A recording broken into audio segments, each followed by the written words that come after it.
Logé dans le thorax, entre les deux poumons, le cœur est un petit organe creux de 10 cm de diamètre environ.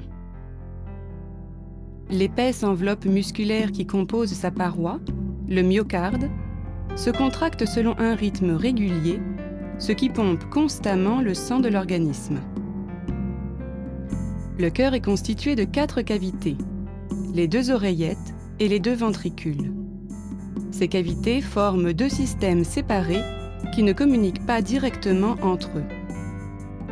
L'oreillette droite reçoit le sang provenant des veines caves. Elle le transmet au ventricule droit, qui le propulse vers les poumons. L'oreillette gauche est alimentée par le sang oxygéné issu des poumons.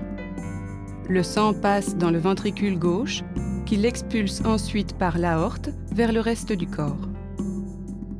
Le cycle cardiaque se décompose en 3 phases principales. La diastole désigne la phase de repos. Le sang est aspiré dans les oreillettes et il s'écoule vers les ventricules, qui se remplissent aux 2/3 de leur capacité. Lorsque les oreillettes se contractent, les ventricules se remplissent complètement. C'est la phase de systole auriculaire.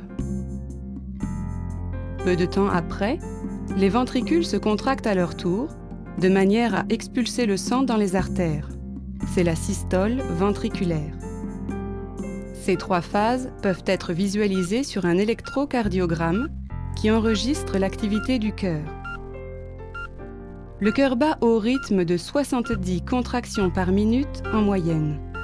Toutefois, le cycle cardiaque peut devenir beaucoup plus rapide en cas d'effort physique intense.